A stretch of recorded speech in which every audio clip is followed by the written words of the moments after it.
Welcome to another episode of Old Man Running. Hey everybody, welcome to another recording of Old Men Running. As you can see on screen, if you're watching this video, there are three old men with you today. We have a special guest, Lou Cookson, who is an endurance coach and athlete himself for a few years.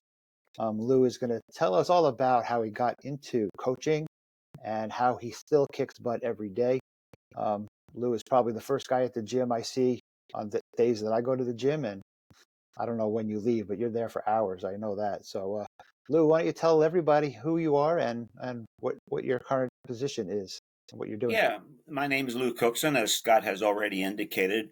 Um, I started working at Let me start from the beginning, okay? Sure.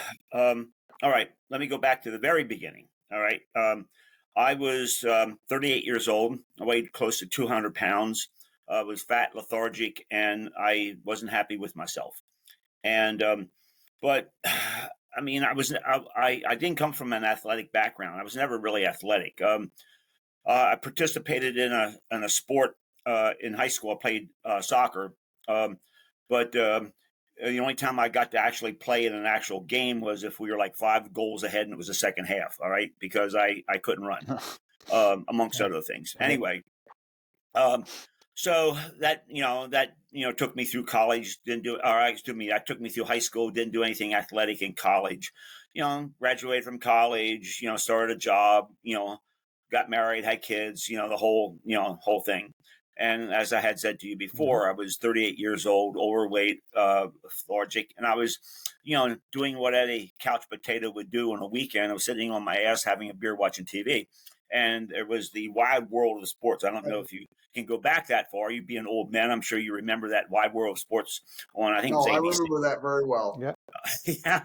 Anyway, they were showing the Ironman World Championships, and it was the year that um, I forget her name off the top of my head, but she was leading the race. And she collapsed within like a few hundred yards of the finishing line, and she tried to stand up and couldn't stand up. She just fell down again, and she ended up crawling across the finishing line.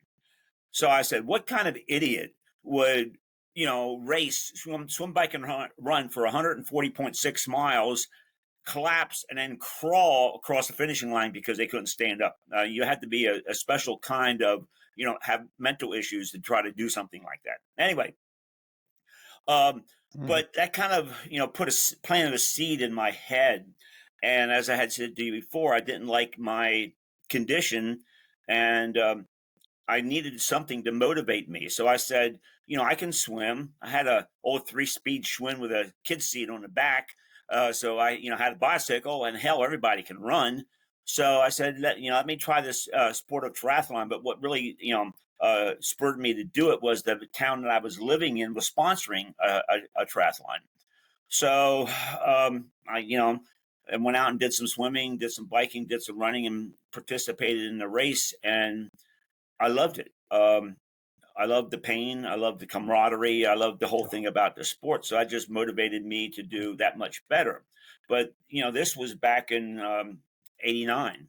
This was pre internet. I mean, there really wasn't any kind of coaching help. Um, and because the sport was so new, I really didn't have anybody that I could talk to that could mentor me or coach me.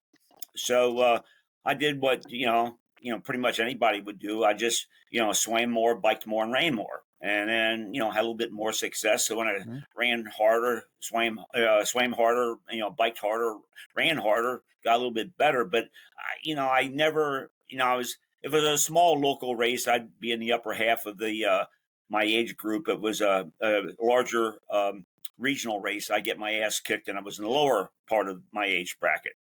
And so I did that for 10 years. And I loved it, but I was frustrated by the fact that I, couldn't, wasn't getting any better. Um, you know, uh, but then my knees started bothering me. So went to a doctor, had torn meniscus. So he said, you need an orthoscopic surgery, to repair the torn meniscus. So I had the orthoscopic surgery.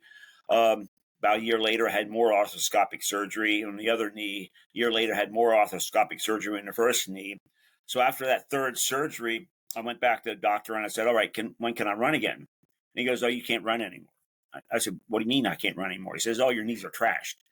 I said, what do you mean? He says, well, I cut out most of your meniscus and your cartilage. Okay, there's nothing left in your knee. You can't run. So here I just devoted 10 years of my life to this sport and I loved it. And now I was told I couldn't do it anymore.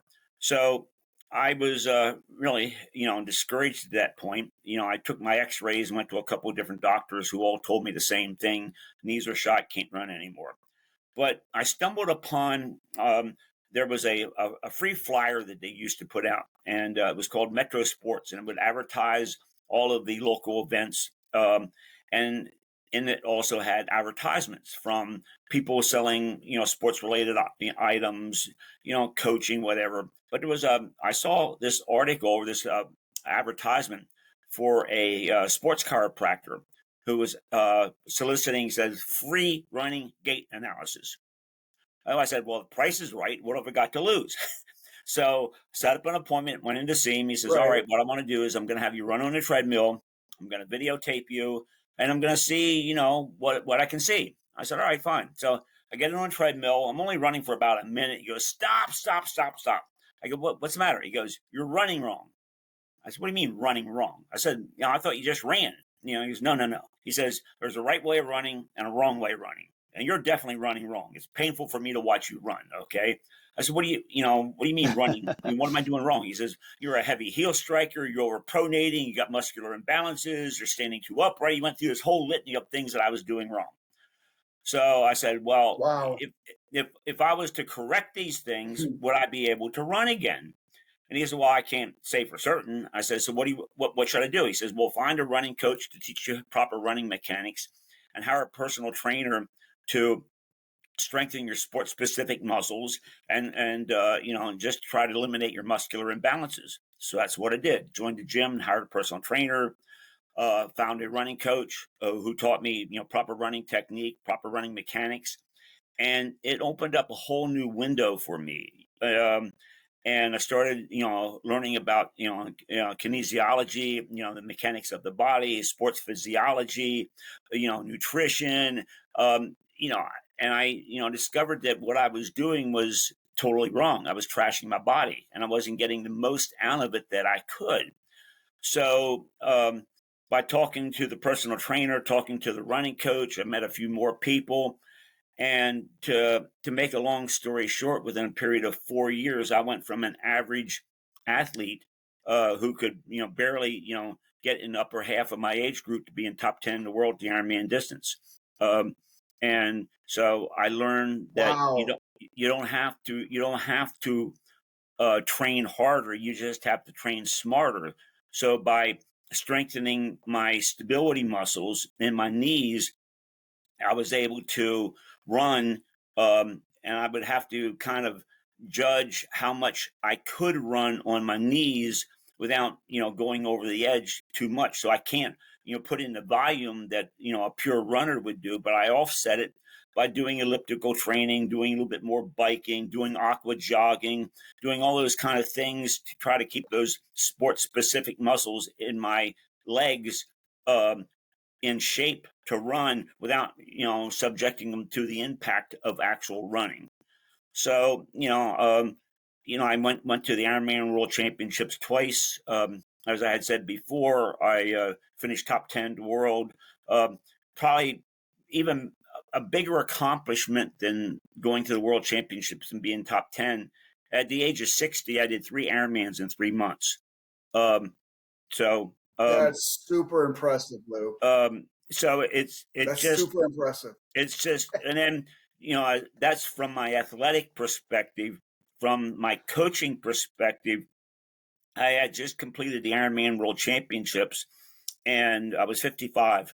And a woman who lived just down the street from me had a personal training business, which I didn't know about. But anyway, she had heard about my success at the Ironman, and she sought me out, and we started talking shop, fitness, training, all this kind of stuff. And she, at one point, asked me if I would work for her as a personal trainer.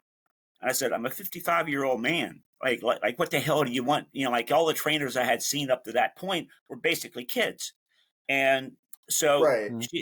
she said a lot of her clients who were older had asked her to find somebody older to work with them. And when she asked them, what's wrong with the trainers that I have working with you now? And they said, well, I'm sure that they're certified and they, are competent trainers, but our kids are older than they are. Okay. And they're up there jumping around and say, do this, do this, do this. And we're at the back there thinking, yeah, it's easy for you to do. You're half my age. Okay. I have 3 kids. Okay. So she said that if I had somebody could not only talk the talk, but walk the walk, I'm sure that they would hold what you had to say with a lot more credibility. And it would, motivate them that much more to, try harder, that it is possible to get better no matter what your age. So I, started working for her. Then I went to the local YMCA.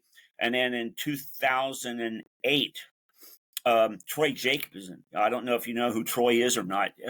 He's very famous in the endurance sports, especially triathlon. I don't know. They probably don't have him anymore. There was a CD that used to be out called Spinnervals that was for stationary cycling training, and he started. He had a sports shop in Maryland, and he used to host, local or indoor cycling at his shop. And somebody had said to him, he says, we really like these cycling sessions. Could you, film them and we buy them, and that way we could do this session on our own. So he, put these tapes together, started selling them, started going to local triathlon events and selling them. And that started the Spinnerville, success that he had. And he also was, I don't know if he was the first one, but if he wasn't the first, he was certainly one of the first few who actually did online coaching. Once the internet got up and functioning, the way it could. So he started doing online coaching. Okay. So, in 2000, so Lifetime Athletic hired him to be in charge of their endurance sports program. He was working out of the corporate headquarters in Minneapolis, Minnesota, and we knew each other. So he called me up, or actually, I think he emailed me, and said that he had just gotten hired by Lifetime Athletic. Would I be interested in being an endurance sports coach at their gym that they were just building in Florham Park, New Jersey? And Lifetime wasn't on the East Coast. It was primarily a Midwestern, company at that point. I had never heard of them. So I said, well, let me think about it, and I'll get back to you. So I went to visit the gym that they were building. It was still under construction, and if you've ever seen a Lifetime Athletic gym, it just blows you away because it's not your local YMCA. So the building and the facility really impressed me. So I got back to him and I said, I'll be your endurance sports coach. So that's how I got affiliated with Lifetime Athletic. That going back to December of 2008, and I've been working for him ever since. Wow. When I first got started, I thought it was just going to be a semi a semi kind of part-time gig for me, because I still had my own coaching business, as I was still working as a personal trainer for this woman, and so I was still doing my own thing. So I thought I'd just be working there as a part-time endurance coach. And then I was doing some personal training, but I was only doing it on the clients who I was coaching.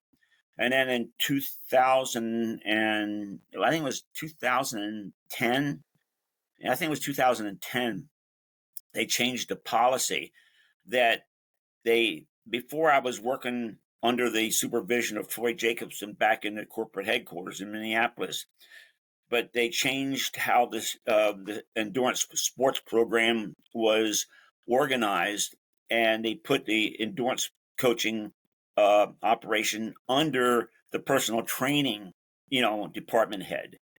So that put me under his supervision. But in order to be an endurance sports coach, I had to be a full-time personal trainer.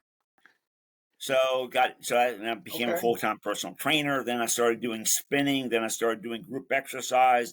Then they found out that I was a certified swimming instructor, so they had me doing master swim. So before I knew it, I was working 7 days a week, 12 hours a day. And in 2014, I was on a bike ride with some friends, and I had collapsed, and they didn't know what the problem was.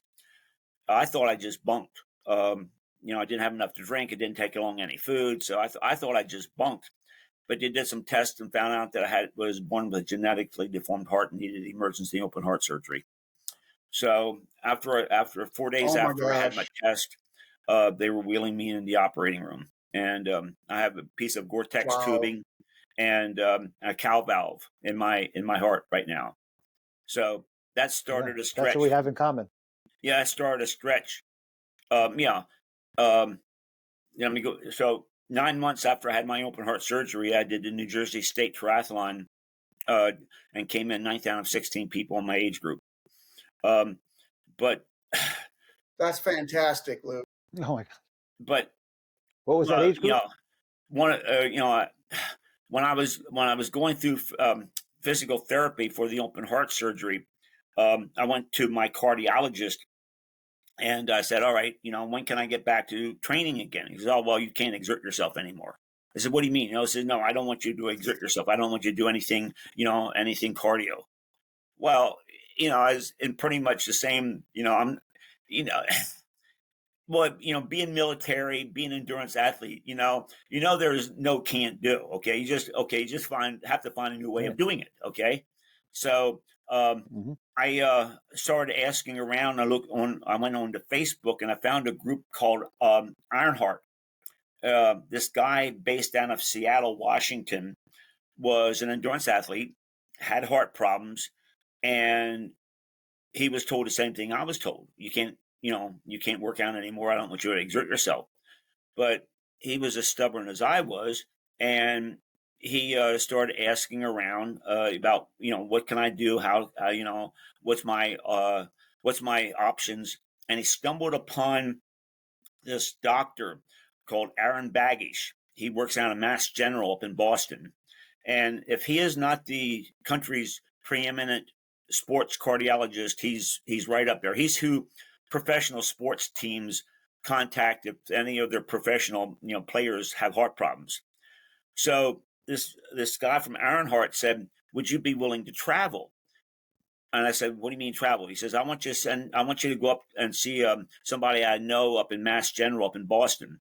And I said, "Well, I live in the New York metropolitan area." I said, "I would think that there would be a doctor in this area that could assist me, that I don't have to drive all the way up to Boston." He goes, "No, you don't understand." He said, "This guy is like number one in the country. If he can find a way for you to compete again, he will." So I said, "All right, I'll travel." So I went up to see him. They put me in this huge room with all kinds of equipment with 3 different technicians and put me through a whole battery of tests. And after all these tests were concluded, I met with the doctor again. He looks over the results. He says, "All right, you can compete again. These are the parameters that you need to follow. Okay. And you follow this, you can compete and you won't drop dead." All right. Sound like a win-win. All right. So that's, I started following his protocol. And that's when I said, 9 months after I had the surgery, I did the New Jersey State Olympic distance triathlon, and started training again. Then I found the knees that were bad to begin with finally gave out, so I had to have my knee replaced. So I started coming back from that, started competing again. Okay, then I broke my neck and back. Surfing. I have 2 rods, 12 screws in my back and neck.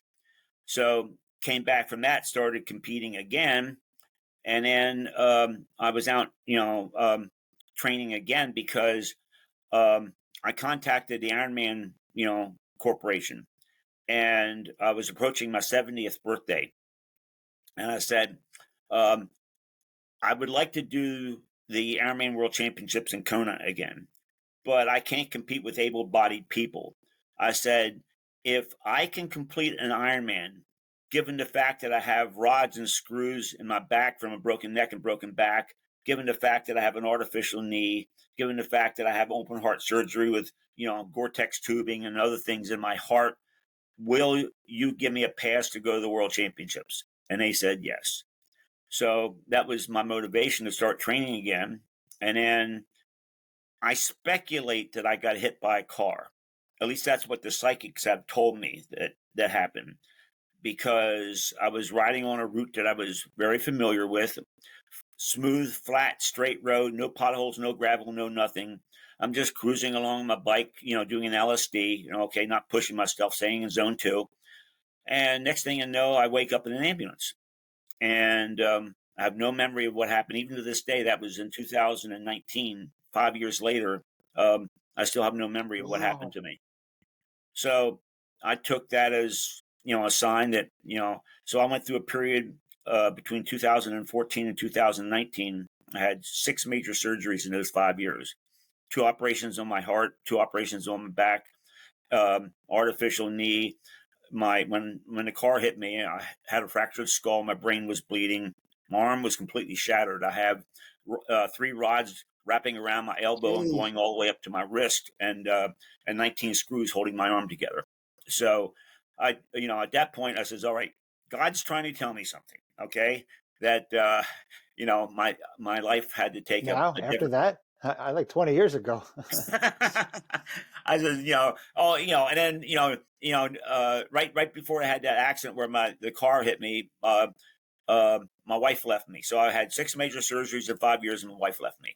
So Because you weren't Lou anymore. to You were say that I somebody had else. You to say that I new had heart, new knees. PTSD was an understatement. So Yeah. I still, I was in the hospital for over a month. I was in the ICU for 9 days, and then I was in Kessler, a rehab facility, just learning how to walk again, learning how my balance, because when my head got hit, it knocked the crystals loose from the inside of my ear, completely trashed my balance. I couldn't even get up to my knees without falling over. So I had to learn how to walk. They had to, get me to, rehab all of the different broken parts of my body, make sure my brain was working properly again. So, I still like working with people.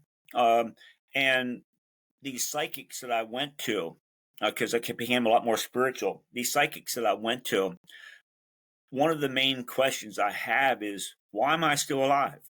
Because I should be dead. The doctor who operated on my heart said 99.9% of people who have this die. Okay. So you should be dead. I just passed out. Okay. They brought me back. The, I'm in the ocean. Okay. I have a broken back, broken neck. My collarbone was broken. Why didn't the wave just wash me out to sea and, end it right there? Instead, it washed me to shore. I didn't drown. Some people saw me, dragged me up in the beach. All right. So I had to have emergency surgery on my back. So that saved me. And then, I got hit by a car. My brain was, my skull was fractured. My brain was bleeding. Why didn't that end me? But even more remarkable than that was the doctor who operated on my back said, don't do anything that's going to be impactful for your back. Okay. Don't jar your back. Don't do anything impactful. I figured I could still compete because I've laid the bike down a couple of times. I mean, I've been racing, like I said, for 30 years. I laid the bike down a couple of times. You just leave some skin on the road, and that's about it. So I'm sure. So I said, all right. So I figured I could ride a bike and not have any problems. The car who hit me, again, speculating it was a car, hit me. It caved in the whole left side of my body. I mean, my collarbone was broken. The left side of my head up here, this was where the fracture was. My left arm was, like I said, shattered. Nothing happened to my back. Nothing happened to my back. And, well, again, the doctor who operated on my back said that it's remarkable that, not that I'm, not only alive, But he said a week after he operated on me, he operated on a 15-year-old kid who broke the same vertebrae as I did, and he's paralyzed from the waist down. So here I am. I'm still upright. I'm still mobile. Okay. So not to, I know this is a sports, podcast, but, I just like to interject a little spirituality into this. Somebody's looking out after us. Okay. That's And, right. and Absolutely. the psychics that I went to, and I said, why am I still alive? Why aren't I dead? They all told me from multiple psychics, you're a teacher and you still have things that you need to pass on. So so that's, I'm still personally training people. I'm still coaching runners. I'm still teaching group exercise, but I always like to interject, some motivational things, because being endurance athletes yourself, the old saying for endurance sports is it's 90% mental. Well, if 90% of the sport is mental, why aren't more Very true. coaches talking and, motivating you from the mental aspect of the sport? And when you look at, and I've read a number of sports psychology books over the years, and they'll all tell you that when you get up to the upper level of your sport, there's very, very little separating the top athletes from a physical perspective. Okay, you all have good coaches, you all have good diets, you all your physicality is up. You won the gene pool from having a high VO2 max and having your body type necessary to be a good athlete in that particular sport. The thing that separates the winners from the losers is how bad do you want it, right? And the person who is willing to sacrifice the most, the person who is willing to suffer the most, that's the person who's going to win. So, Absolutely. So I can't, like I said, I didn't come from a sports background. So what I've learned about how to move my body is what has allowed me to achieve the results that I have. And, the ability to have mental toughness is, I think, the thing that made me the winner. It's not necessarily the physical aspect of it. Obviously I have that, but I think that because I had to work for every damn thing that I got, it just made me mentally tougher. And you hear this same theme in not just sports, but in business also. Those kids who were born with a silver spoon in their mouth and were handed everything throughout life, all right, and they didn't have to work for anything. I mean, my dad was head of a construction company. I mean, I was on a construction job since I was like 9 years old. Okay, I can remember as just, I don't know how young I was, but he would have me on a construction site in the summertime, and somebody be working up on the roof, and he would say, "Hey, Lou, we need nails." So I'd take an apron full of nails and climb up the ladder to the roof and hand them nails. So I mean, it's that work ethic was built into me, and that's a lot. What allowed me to have the mental toughness and the work ethic necessary to become a success in the sport. It's not, like I said, I wasn't a 4-star lettered athlete in high school. Every damn thing I got later on in life, I had to work for. So that's pretty much a synopsis of I don't think where where I I started and where I am had no now. athletic background either. That was the You didn't longest really have an intro athletic I've ever heard. background, did you? Pardon me? No. No. That was Neither a of us really, had athletic backgrounds. No. yeah. I mean, yeah, I started late, just kind of like you. I didn't start running Yeah. until after I got my new piece of heart. I started running. I had both my hips replaced, service connected, at 54 years old.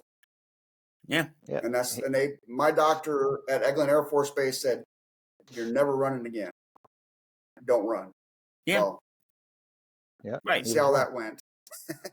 Yeah, Now, I don't know. all of us are stubborn idiots. Well, yeah, I don't know. I And like think I said, the doctors who told me that, the orthopedics who told me I couldn't run, the cardiologist who told me I couldn't run, they're not athletes. So they don't have that mindset, that athlete's mindset. Mhm. And also part of it is just, the CYA. Okay, we live in such a litigious society nowadays, and they don't want to get sued. Okay, if something happens. So That's the right. easiest Right. way is just tell everybody, don't do anything. Okay, and if you don't do nothing, then they don't have to worry about something possibly happening and end up getting sued. Okay, so but again, but if you have that athletic, maybe not athletic, I don't know what to call it, that gene inside your body that that forces you to compete or forces you to push yourself to see if you can be the best that you can be, then don't hold them back. Assist them, just like that guy, the person from Ironheart did. Okay, you want to do this, I'm going to find the right person that will assist you and show you what you need to do it. Okay, just don't do a blanket "I can't do it" kind of statement. If there's a will, Right. there's a way. I always called it the warrior mindset. Yeah, one of the people I coach Warrior now is mindset. You're just going to go out and do it. yeah. One of the people who I train now is a go rucker. So I know who they are, what they do. Okay, and again, you have to be, this is a ex-military female in her late 40s, and she again has that warrior mindset, but she does, she didn't win the gene pool. All right, so she doesn't have that athletic body to run, and she wanted to do the Boston Marathon, and obviously she's not going to be able to qualify for the Boston Marathon because, like I said, she's not a runner. But they have a Go Ruck event at the same time as the Boston Marathon. And if you complete the Go Ruck event, you get the Right. same finisher's medal as the regular Boston Marathon runners get. So she got her Boston Marathon runners Absolutely correct. finisher's medal. She's just carrying a 35-pound pack on her Go Ruck on her back. Right. That's a lot I'm harder. familiar with those people. Yep. Yep. She's done the I don't even like carrying my phone when I run. Yeah, she's done the Memorial Baton race out in New Mexico to commemorate the Death March, baton thing. So yeah, Right. she's a hard ass. I mean, she's tough as nails. So I really admire people who are not gifted athletically, but yet they still go out there and they bust their ass and they do whatever is necessary to to compete and just to finish a race. Because like I said, Yep. They have the it's warrior drive. you have to have it. You have to have it. I mean, I jokingly tell people that in order to be an endurance athlete, you have to have a masochist gene. Okay, you have to do what David Goggins says. I agree. Embrace the suck. Okay, you got to embrace the suck. Mhm. All right, because I mean, we all go through pain. I mean, it's not just the pain of training and racing.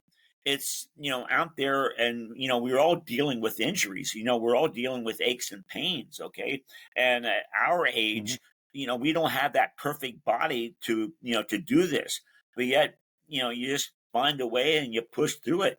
And I tell people all the time, you have to be able to distinguish between an ache and a pain. If it's an ache, you keep on going. Okay. If it's a pain, figure out what it is and what you have to do to correct it. Okay.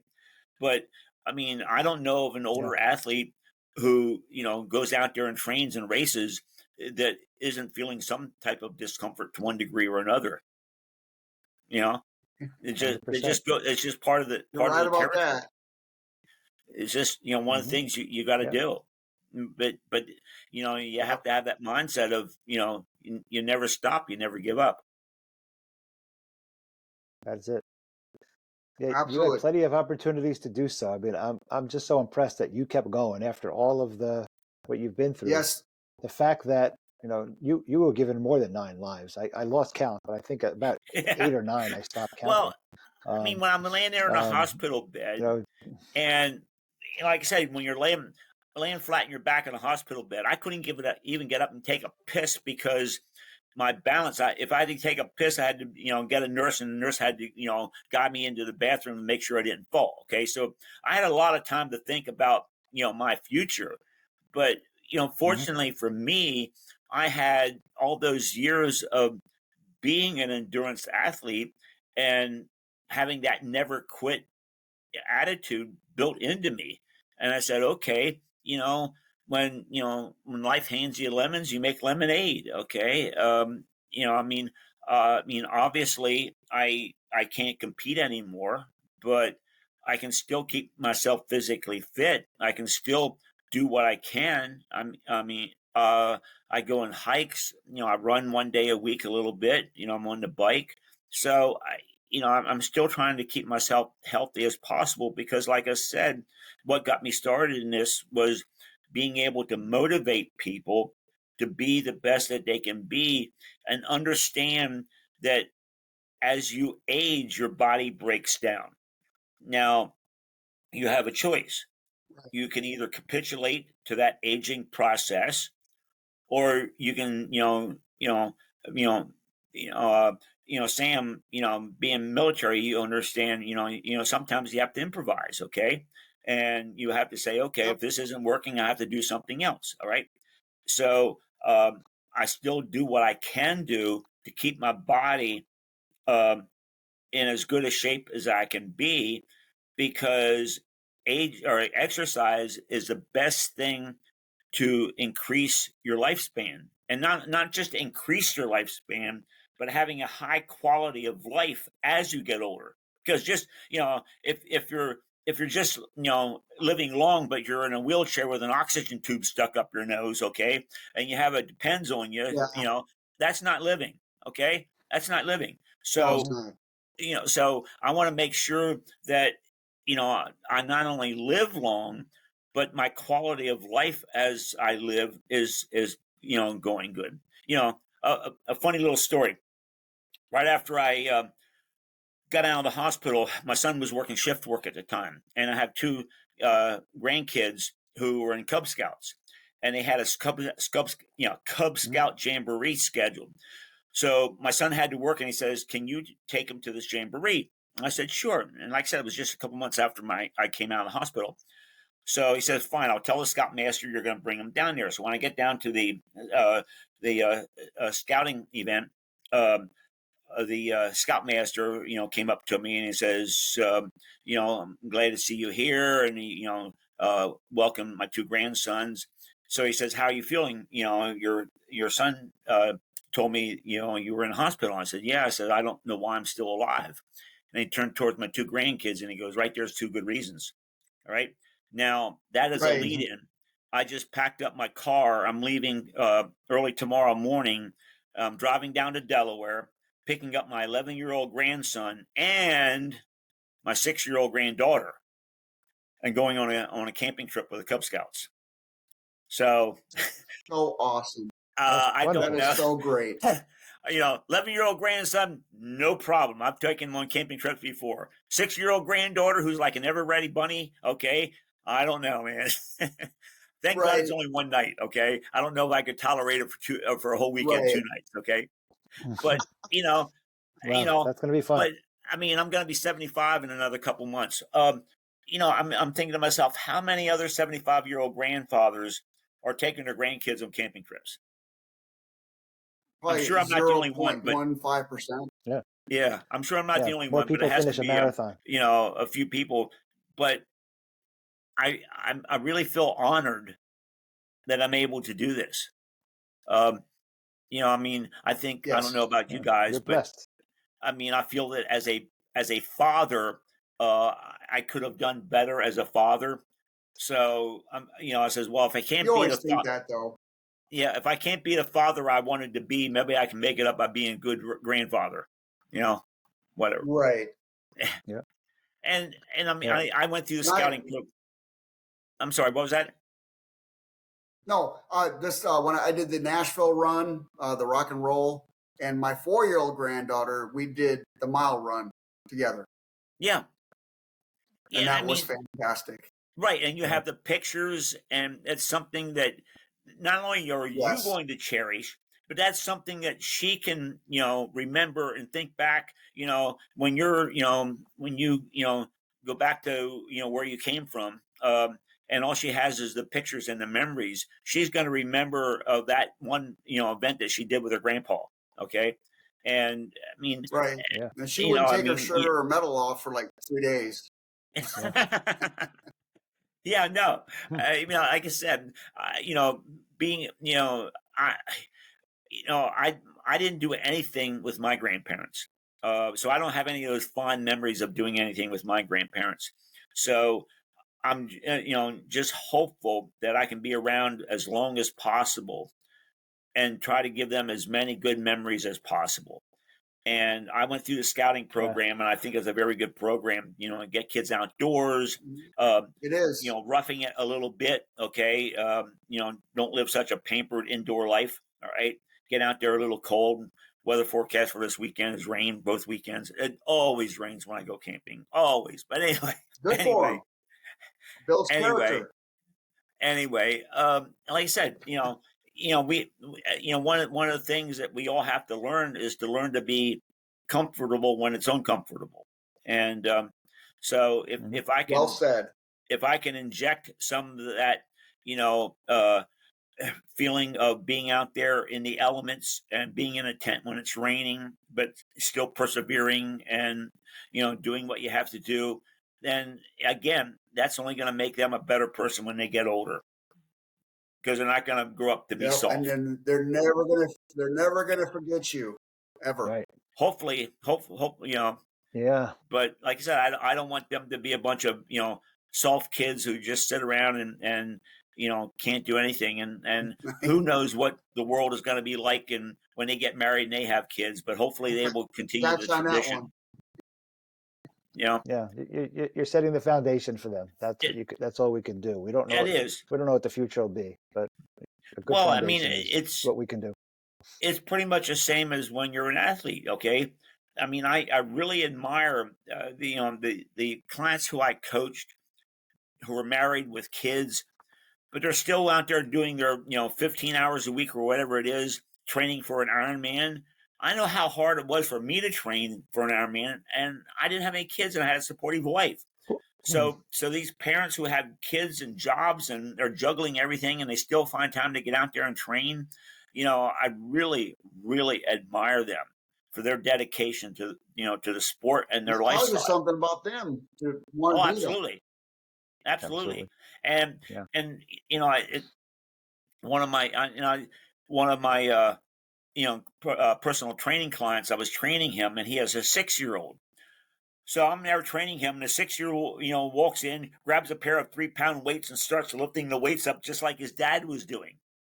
And I'm saying, hopefully he's going to remember that, and that's going to be something that he's going to continue to do throughout his whole life, because we as kids all try to emulate our parents. I mean, we all look up to our parents, and we all want Mhm. to make them proud of us. So if this young kid can grow up and maintain his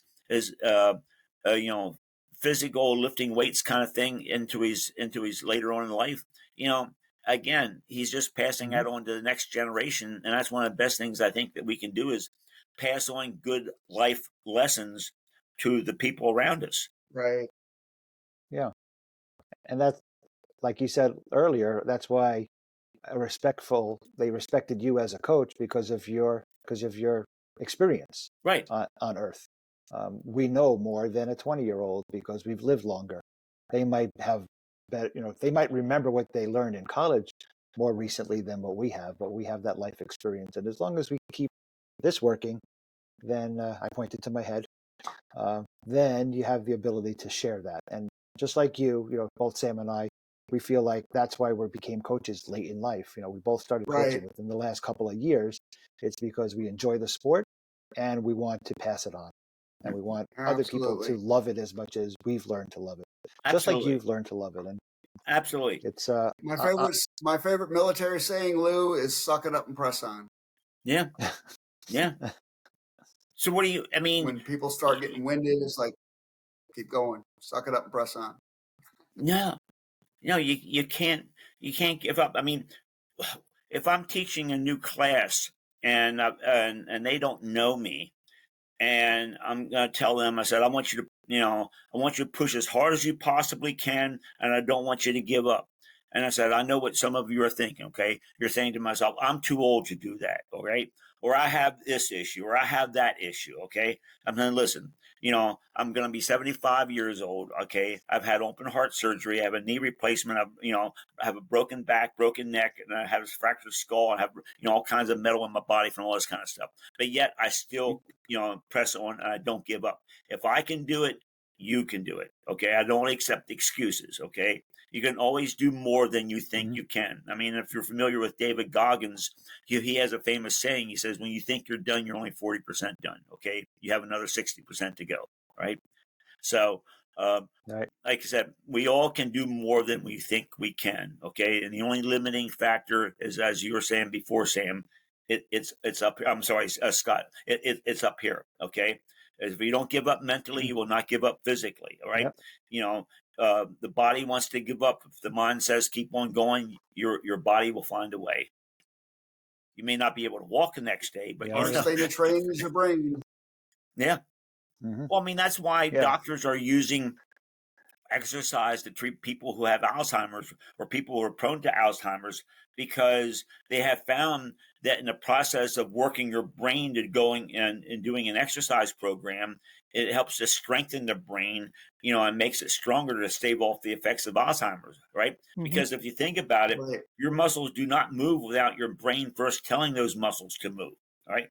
So, I mean, I see too many people. I know somebody right now who has Alzheimer's, dementia, and all they do is sit in front of the TV set. That's all they do. And I said to Yeah, their, and as a quick side note, a lot of the PTSD treatment for the veterans around here is doing walks or runs, because that's actually alleviating the effects of PTSD. Right. Because it burns it up here. Right. Well, what is PTSD? It's a mental problem. It's a mental problem. So there's a symbiotic relationship between your mind and your body. You cannot have a healthy mind if you don't have a healthy body. You can have a healthy body if you don't have a healthy mind. Right. So, you need to develop both of those aspects. Absolutely correct. Well said. To your whole physiology. Okay. If you want to be a complete person and go back to what I was saying to you before, have a high quality of life. Because, to me, right. If you don't have that quality of life, what the hell's life? Why is it worth living? I mean, it's like, it's, you're not accomplishing anything. It's just like, coin that's being passed around nowadays, what's it, useless eater. Okay. Useless eater. I mean, that's basically all you are. Okay. If all you're doing is sitting on your ass in front of a TV set, I mean, what do how are you helping society? How are you making society better? You're not. No. You're not. No. You're not helping yourself either. Not only are you not helping yourself, you're being a burden to other people. And if there's one thing I don't want to be, is a burden to other people. And one of the aspects of being, an endurance, athlete, is an individual sport. So we learn self-sufficiency. Okay. We're not that square peg in a round hole in a sports team where you can just be there and take up space to fill out, the team. Okay. If you don't succeed, or if you don't push yourself, you're not going to succeed. So it's up to you to do what you can do in order to accomplish what you're trying to accomplish. So it's all about, maintaining that pride in yourself, because, if, that's part of the mental aspect also. You have to have pride in yourself. And if you don't have pride in yourself, you're not going to do what you need to accomplish your goals. And we all need goals in life. 100%. Right. Yeah. Well, Lou, you're an absolute inspiration.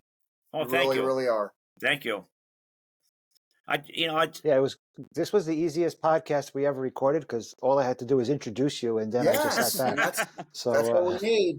Well, I tell you what, the people who other listen to your listeners, Lou, everywhere will be like, man, this guy's, you're rock. You're a rock. Yeah, thank you. The people, No excuses. People who listen to you know your story. So, Yeah,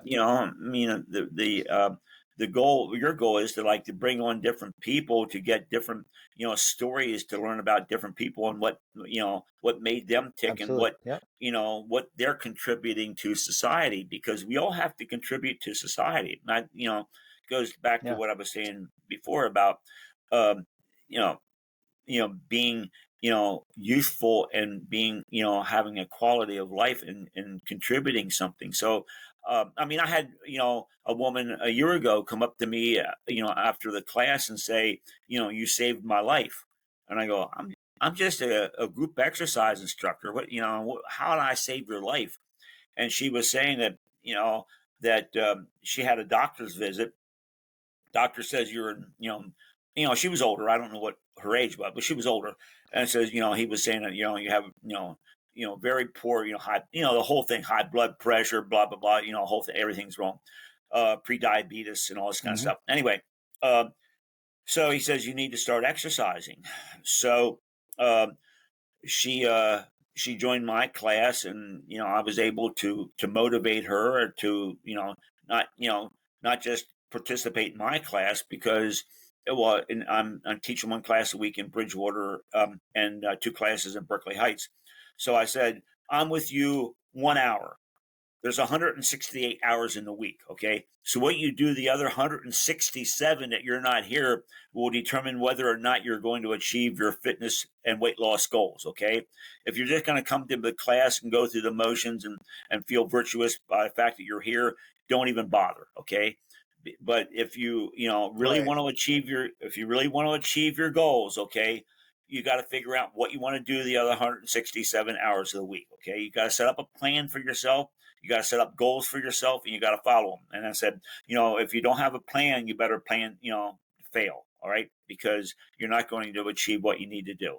So, so she said, you motivated me. I got back in shape. I worked my tail off, went back to the doctor, and he said, oh my God, what happened? He says, this is so much better. This is so much better. This is so much better.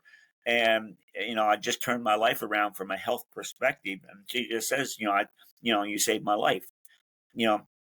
That's, maybe that's what we're all here for. Okay. Is just to motivate people, to keep on going, to help others. When certain things happen, that they feel sorry for themselves. Don't feel sorry for yourself. Just suck it up and keep going. What was that saying you said before, Scott? Suck it up and press on. Press on. That's it. Suck it up and press on. Suck it up and press on. Love it. Yeah. So maybe that should be our new slogan. Yeah. No, it's like I said, I just, you look around nowadays, and I just feel so sorry for people. I really do. I mean, there's so much more to life, and they're wasting it. Okay. I mean, again, I have that unique perspective from the same point that I just about died. Okay. So I shouldn't be here. The fact that I am here, enjoy it. Get the most out of it that you can. Okay. Because you never know. Like I said, with that bike ride, I'm riding along, minding my own business, feeling good. And next thing you know, I'm in the hospital fighting for my life. As a matter of fact, a friend of mine told me that she tried to call once and find out how I was doing. And the nurse said, are you family? And she said no. And they said, well, only family members, we're only allowing family members to, contact him, because, we don't know, whether or not he's going to make it or not. We don't want to bother him. Okay. So, when you are so close to not having any more days, or experiencing any more days, that you better make the most of each day that you have, because like I said, you never know when that last one is going to be. You don't. Yeah, you're taking advantage of life, and that's, I think, Absolutely. At the end, people win at life, and certainly you're on the winning end of this game that we play, life, as Sam and I are. But you're definitely, I mean, the fact that you've accomplished so much with all the adversity is just amazing to you. So kudos to that, and we really appreciate you talking to us about everything. Thank you I for wish you would inviting write a me. book. Yes, Lou, I tell you what, opened my eyes on what me and Scott have been through, and then more. So Yeah, I will think about you on my long runs. Yeah, well, I mean, I don't and I'm going to watch consider out for myself. cars. I mean, there's people out there that are have a hell of a lot worse than I am. Okay, when you look at, I can't remember the person's name, but there was this world class professional triathlete, and he got hit by a car, and he wasn't as lucky as I was, and he was paralyzed from the waist down. He still came back, competed in the wheelchair, or the paraplegic. So he completed an Ironman in a wheelchair. All right. Excellent. Yeah. Now, having that kind of willpower. He didn't know quit. Yep, he didn't know quit. No. Yeah. Well, it's like that woman you started the story with, the one who crawled across the finish line after. Yeah. Right. That's it. She didn't just lay there and give up. Right. No. She said, "I came here to cross that finish line." Right. And she didn't say, "Call me an ambulance." I am going to do it. I'm going to do it. Exactly right. And you can learn that. I mean, I mean, it's you got to mental toughness, mental fortitude is not that much different than a physical attribute. Okay, you can train yourself to be mentally tough. Okay, I was in the cold plunge pool at Lifetime, and a guy stands there at the top of the ladder and he goes, "Tell me this is good for me." And I go, "It's good for you." And he goes, so he says, "How long have you been in there for?" I go, 4 minutes. He goes, "Oh my God." He says, "How do you do it?" I says, "Just mental toughness. Okay. Just, just do it." All right. And, that's the problem. People nowadays aren't just physically out of shape. They're mentally out of shape. And, you got to push yourself. You got to, want to be better than you presently are. And not only do you have to want to be better, but then you have to be willing to pay the price to do what's necessary to get better. If you do those things, you're going to enjoy life. Yeah.